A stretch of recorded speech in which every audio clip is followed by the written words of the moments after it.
अब इस एग्जाम्पल में देखिए आप, एग्जाम्पल नंबर 1 क्या दे रखा हुआ है यहाँ पे, there are two companies namely X, एक सेकेंड उससे पहले,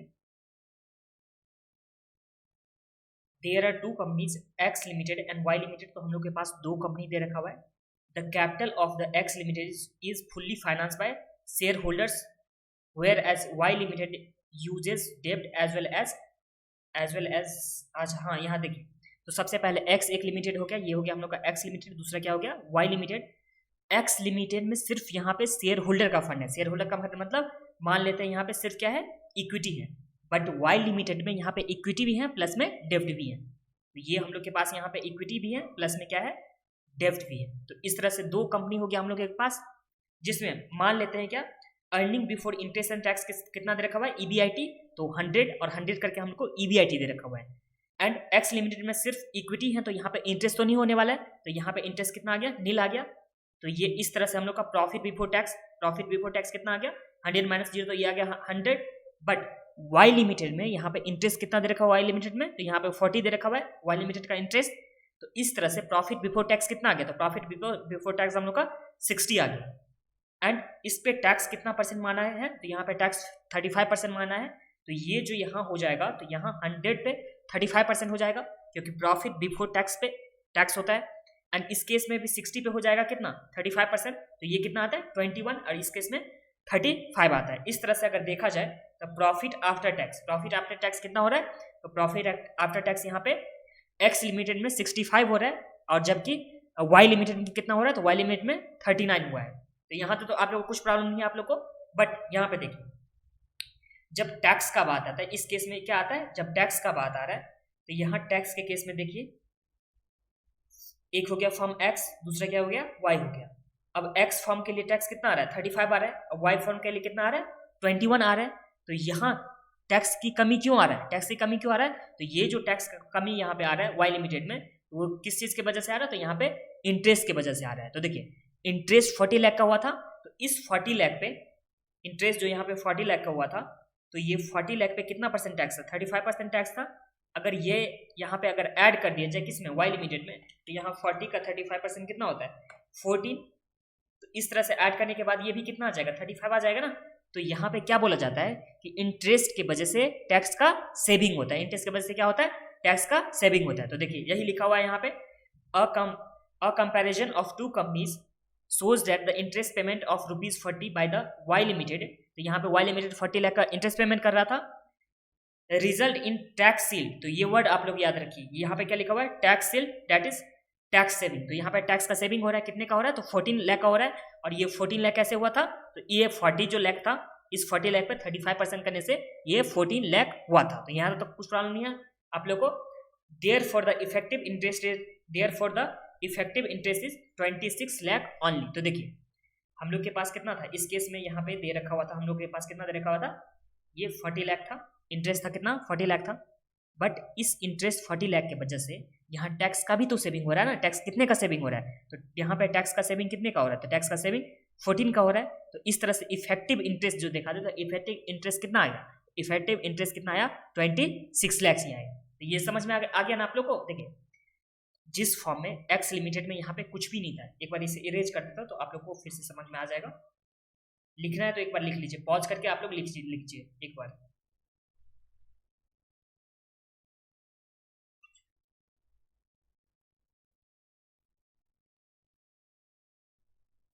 देखिए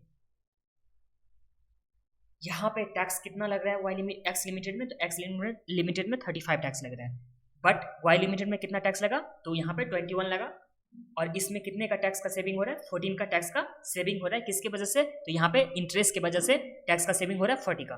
तो अगर इफेक्टिव इंटरेस्ट देखा जाए तो यहाँ पे देखिए पहले तो इंटरेस्ट कितना था 40 लाख था, बट टैक्स का सेविंग इंटरेस्ट की वजह से कितना हो रहा है, तो 14 लाख का टैक्स सेविंग हो रहा है। तो इस केस में इफेक्टिव इंटरेस्ट कितना आ गया, इफेक्टिव इंटरेस्ट सिर्फ 26 लाख ही हुआ। ये समझ में आ गया आप लोग को। और आप लोग यह याद रखिएगा इंटरेस्ट की वजह से टैक्स सेविंग होता है, या टैक्स सेल जो भी बोलना होगा बोल सकते हो। अब सम्स में आगे आ जाएंगे। Cost of long term debt, तो यहाँ पे लॉन्ग टर्म डेट दो तरह का हो सकता है, एक इरिडेमेबल होता है, दूसरा क्या होता है रिडीमेबल। तो इरिडेमेबल मतलब जिसका यहाँ पे जिसमें लाइफ नहीं दे रखा होगा कि कब रिडीम होगा, उसका लाइफ नहीं दे रखा होगा, तो वो क्या हो गया, इरिडीमेबल। रिडीमेबल मतलब ये बता दिया जाएगा कि हाँ ये 5 साल में जाकर रिडीम होगा, या 10 साल में रिडीम होगा, या 20 ईयर तक में रिडीम होगा। जो भी रिडीमेबल रिडीमेबल डेप्ट रहेगा उसमें रिडेम्पशन का डेट बता दिया जाएगा कि रिडेम्पशन का यहाँ पे ईयर बता दिया जाएगा कि किस ईयर में जाकर के यहाँ पे रिडेम्पशन होने वाला है। और इरिडीमेबल में क्या होता है कि यहाँ पे रिडेम्पशन का डेट नहीं बताया जाता है। तो ये इस तरह से हम लोग के पास क्या आ गया, 2 तरह का डेप्ट आ गया। अब रिडीमेबल में हम लोग को तो पता है कि लाइफ कितना होने वाला है, जो भी डेप्ट होगा उसका लाइफ तो हम लोग को पता है, बट इरिडीमेबल में तो लाइफ पता नहीं होता है। तो यहाँ इस केस में हम लोग 2 तरह से कॉस्ट ऑफ डेप्ट निकालेंगे। कॉस्ट ऑफ डेप्ट में सबसे पहले इरिडीमेबल का निकालेंगे, फिर निकालेंगे क्या चीज़ का, तो रिडीमेबल का निकालेंगे। देखिए कॉस्ट ऑफ इरिडीमेबल डिवेंचर, तो इरिडीमेबल डिवेंचर का कॉस्ट क्या आने वाला है, तो इसे यहाँ पे इंटरेस्ट सबसे पहले जो भी इंटरेस्ट लग रहा था, और इंटरेस्ट के वजह से क्या हो रहा था, इंटरेस्ट के वजह से क्या हो रहा था, तो यहाँ पे टैक्स का सेविंग हो रहा था, इसलिए हम लोग 1 माइनस टैक्स कर देंगे, डिवाइड बाय क्या करने वाले हैं, नेट प्रोसीड करने वाले हैं। नेट प्रोसीड मतलब कितना पैसा ये इशू करने से, जो भी डिवेंचर होगा या डेप्ट होगा उसे इशू करने से कितना पैसा एक्चुअल में कंपनी के पास आ रहा होगा, उसे क्या बोला जाता है, नेट प्रोसीड बोला जाता है। इस तरह से कॉस्ट ऑफ डेप्ट निकालने का हम लोग का फॉर्मूला क्या हो गया, interest into 1 minus tax divide by net proceed. तो ये हम लोग के पास क्या हो गया, फार्मूला हो गया। इसे लिख लीजिए, आप लोग लिखना है, अभी मैं लिखवा दे रहा हूँ, अभी मत लिखिए, अभी समझ लीजिए। तो देखिए जहाँ केडी किस क्या बोला जाता है, तो केडी को बोला जाता है cost of dept after tax, cost of dept after tax बोला जाता है केडी को। उसके बाद जब भी सम्स में बोलेगा बिफोर टैक्स रहेगा, तो हम लोग को आफ्टर टैक्स जब भी निकालना होगा, तो यहाँ पे केडी मतलब आफ्टर टैक्स होता है, जो हम लोग इस फॉर्मूला से निकालने वाले हैं। उसके बाद आई का मतलब क्या हो गया, एनुअल इंटरेस्ट पेमेंट, फिर एनपी का मतलब net proceed of the debenture, और करंट मार्केट प्राइस। तो यहाँ पे करंट मार्केट प्राइस भी दे रखा होगा, हम लोग समझेंगे नेट प्रोसीड यही है। अगर उसमें फ्लोटेशन कॉस्ट कुछ भी नहीं दे रखा होगा, या अंडर राइटिंग कमीशन कुछ भी नहीं दे रखा होगा, तो उस केस में हम लोग मानने वाले हैं करंट मार्केट प्राइस। तो यहाँ तक तो कुछ प्रॉब्लम नहीं है। एंड उसके बाद हम लोग क्या करने वाले हैं, टैक्स रेट। तो ये हो गया। अब ये एग्जाम्पल से समझिए, ये जो सपोज वाला दे रखा हुआ है इससे समझते हैं। Suppose a company issues 1015% debenture. तो यहाँ कंपनी कितना इशू कर रहा है, 1015% डिवेंचर। तो ये कंपनी के पास रहा 15% डिवेंचर, और ये कितना आ गया, तो ये आ गया 1000। नंबर में कितना आ गया, तो 1000 आ गया, जिसका फेस वैल्यू कितना दे रखा था, face value of ₹100 is at a discount of 5। तो यहाँ पे 5 रुपीज का डिस्काउंट दे रहा है। तो अगर फेस वैल्यू सिर्फ देखा जाए, यहाँ पे इस डिवेंचर का फेस वैल्यू देखा जाए, तो फेस वैल्यू कितना हो गया, तो फेस वैल्यू यहाँ पे हो जाएगा 1000 इंटू 100। ये हम लोग का कितना आ गया, 1 लाख का। तो फेस वैल्यू हम लोग का डिवेंचर का कितना हो गया, 1 लाख का। बट नेट प्रोसीड निकालने टाइम में यहाँ पे डिस्काउंट पे इश्यू हो रहा है ना। देखिए 100 रुपीज तो फेस वैल्यू दे रखा हुआ है, जिसमें 5 रुपये का डिस्काउंट मिल रहा है, तो ये कितना आ जाएगा वैल्यू, ये आ जाएगा 95। इस तरह से यहाँ पे इशू प्राइस कितना आ गया, 95,000 आ गया ना। अब सम्स में जब आगे बढ़ते हैं तो यहाँ पे क्या दे रखा हुआ है, suppose further that the underwriting and the other cost are 5000। तो यहाँ पे दूसरा कॉस्ट जो लग रहा है कितने का लग रहा है, तो यहाँ पे कॉस्ट 5000 का लग रहा है। तो देखिए 95,000 तो आ रहा था, बट यहाँ पे एक्स्ट्रा और भी 5000 का कॉस्ट लग रहा है। तो माइनस करते हैं कॉस्ट, अंडर राइटिंग कॉस्ट, तो ये है 5000। इस केस में नेट प्रोसीड अगर देखा जाए, तो नेट प्रोसीड कितना हो जाएगा, तो नेट प्रोसीड आ जाएगा 90,000, बिकॉज एक्चुअल में कंपनी के पास कितना पैसा आ रहा है, एक्चुअल में कंपनी के पास कितना आ रहा है, तो सिर्फ 90,000 ही आ रहा ना। ये कैसे 90,000 आया, यहाँ पे 1000 नंबर ऑफ डिवेंचर था, जिससे मल्टीप्लाई करेंगे 95 से। 95 से क्यों करेंगे, क्योंकि 100 रुपीज़ का फेस वैल्यू दे रखा हुआ था, जिसमें 5 रुपीज़ का डिस्काउंट, तो इसलिए हम लोग 95 से मल्टीप्लाई कर दिए, ये 95,000 हो गया। जिसमें से और फर्दर कॉस्ट लग रहा था किसका, तो further cost under writing expense लग रहा था 5000। इस तरह से नेट प्रोसीड कितना हो गया, 90,000। यहाँ तक तो कुछ प्रॉब्लम नहीं है। अब आगे बढ़ते हैं। फॉर टोटल इशू यहाँ पे लिखा 90,000 इज एक्चुअल रियलाइज्ड, यहाँ पे 90,000 एक्चुअल रियलाइजेशन था, that is ₹1 lakh minus 5,000 and 5,000 जो हम लोग किए हैं। The interest per annum is ₹15,000। तो यहाँ पे इंटरेस्ट हम लोग निकालेंगे। इंटरेस्ट कैसे निकालेंगे, तो ये देखिए इंटरेस्ट हमेशा किस पे निकाला जाता है, तो इंटरेस्ट हमेशा याद करके रख लीजिए, इंटरेस्ट हमेशा फेस वैल्यू पे निकाला जाता है। ये आप लोग ये बुक के ऊपर में लिख लीजिए, interest is always on face value, ये आप लोग लिख के रख लीजिए। इंटरेस्ट को हम लोग को हमेशा क्या करना है, फेस वैल्यू पे निकालना है इंटरेस्ट, ओके। तो इंटरेस्ट इस केस में निकालेंगे तो हम लोग का फेस वैल्यू कितना आया था, तो 1000 इंटू 100 करके हम लोग का 1 लाख आया था फेस वैल्यू। अब इस फेस वैल्यू पे डिवेंचर का रेट कितना दे रखा था, डिवेंचर का रेट हम लोग को 15% डिवेंचर था, तो इंटू हम लोग क्या करने वाले हैं, 15 करने वाले हैं। तो इस केस में हम लोग का इंटरेस्ट कितना आ जाएगा, तो इंटरेस्ट हम लोग का आ जाएगा 15%, 15% 1 लाख, तो ये आ गया 15,000। तो इस तरह से हम लोग का इंटरेस्ट आ गया 15,000 एंड द कॉस्ट कितना आ गया, कॉस्ट ऑफ 90,000, क्योंकि नेट प्रोसीड हम लोग को कितना आया था, तो 90,000 आया था actually received by the company. This is because the interest is charge on profit. तो यहाँ पे ये चार्ज ऑन प्रॉफिट क्या होता है, वो तो चार्ज ऑन प्रॉफिट ये होता है कि प्रॉफिट कंपनी का हो या ना हो तब भी क्या देना होता है। देखिए चार्ज, ये वर्ड आप लोग समझ लीजिए, चार्ज ऑन प्रॉफिट। तो चार्ज ऑन प्रॉफिट का मतलब कंपनी का प्रॉफिट हो या ना हो, यहाँ पे इंटरेस्ट पे करना ही होगा, उसे क्या बोला जाता है, चार्ज ऑन प्रॉफिट। कंपनी का प्रॉफिट हो ना हो एक्सपेंस पे करना ही होगा, जिसे क्या बोला जाता है, चार्ज ऑन प्रॉफिट। उसके बाद क्या है, every year company will save 7,500 as tax. तो यहाँ पे देखिए टैक्स का रेट मान के रखते हैं 50%। यहाँ पे कितना एज्यूम किया गया है, 50% टैक्स का रेट है, ये रहा हम लोग के पास टैक्स का रेट 50%। तो अगर कंपनी एज्यूम करता है टैक्स का रेट 50% है, तो इस केस में टैक्स सेविंग कितना हो जाएगा, तो टैक्स सेविंग हो जाएगा, ये हम लोग का इंटरेस्ट है 15,000, तो इसी इंटरेस्ट पे टैक्स सेविंग होता था, तो इस इंटरेस्ट का हम लोग 50% जब करेंगे तो ये कितना आ गया 7,500, ये 15,000 का 50% तो 7,500, तो ये क्या हो गया, टैक्स का सेविंग हुआ। तो टैक्स सेविंग ये हो गया। तो अब इस केस में इफेक्टिव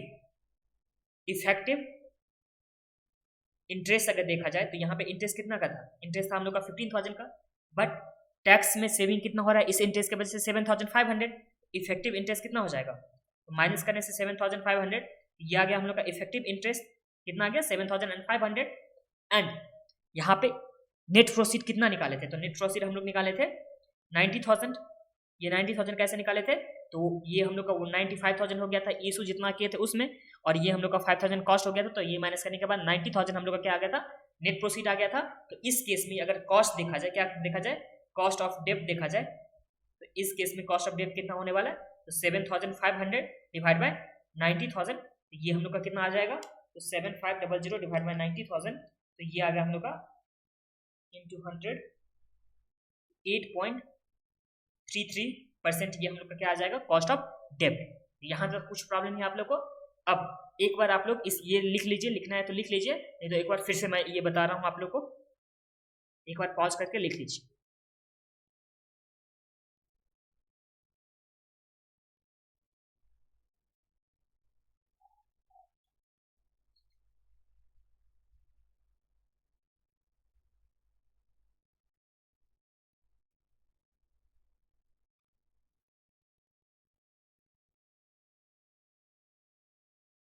देखिए कॉस्ट ऑफ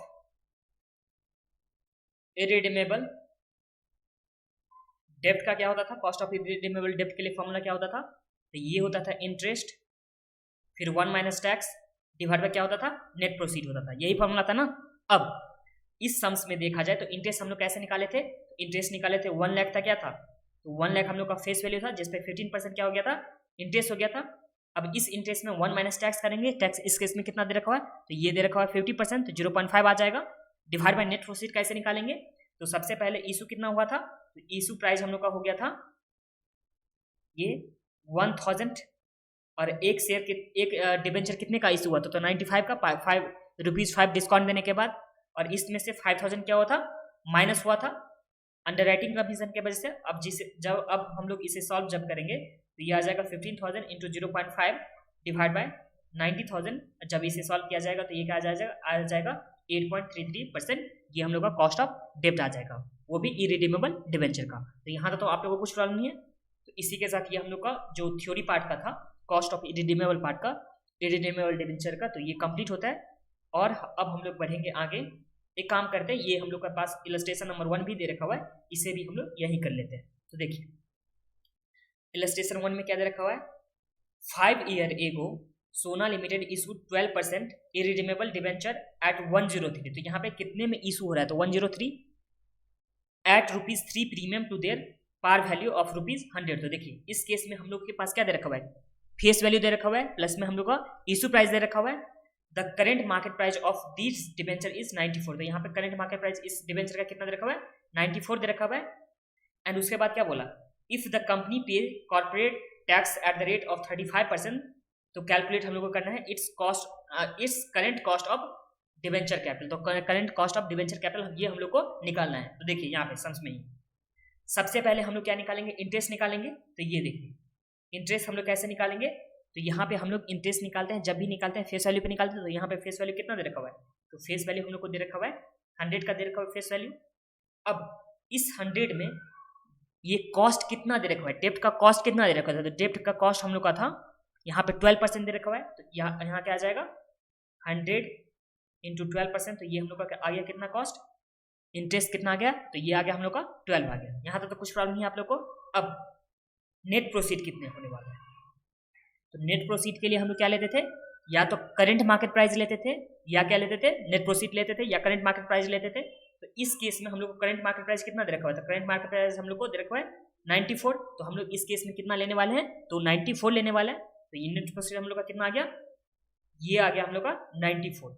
अब टैक्स कितना दे रखा हुआ है, तो यहाँ पे टैक्स दे रखा हुआ है 35%, यही टैक्स दे रखा हुआ है ना। अब हम लोग फॉर्मूला जो भी है उसमें पुट करेंगे, ये जो भी इन्फॉर्मेशन दे रखा हुआ है, एंड इसके बाद ये हम लोग का आंसर निकल के आ जाएगा। तो इस तरह से यहाँ पे केडी, कॉस्ट ऑफ डेट को केडी बोलते हैं ना, interest divide by net proceed, फिर 1 माइनस क्या होता है, टैक्स होता है। तो इसे सॉल्व करने के बाद ये हम लोग का आ जाएगा 12, फिर 1 माइनस 0.35, 35% को लिखेंगे, डिवाइड बाय नेट प्रोसीड हम लोग के पास कितना था 94, और इसे सॉल्व कीजिए कितना आता है, तो 12 इंटू 65% डिवाइड बाय 94 इंटू 100, तो ये आ गया 8.297। तो 8.297 ये हम लोग का क्या आ गया, ये हम लोग का आ गया कॉस्ट ऑफ डेब्ट आ गया। यहाँ तो कुछ प्रॉब्लम नहीं है आप लोग को। तो चलिए अब हम लोग नेक्स्ट वीडियो में देखने वाले हैं, क्या देखने वाले हैं, तो कॉस्ट ऑफ रिडीमेबल डिबेंचर। तो ये कॉस्ट ऑफ रिडीमेबल डिबेंचर में क्या चीज, यूजिंग अप्रोक्सीमेशन मेथड। तो अप्रोक्सीमेशन मेथड को यूज करके कॉस्ट ऑफ रिडीमेबल डिबेंचर ये हम लोग देखने वाले हैं। ओके।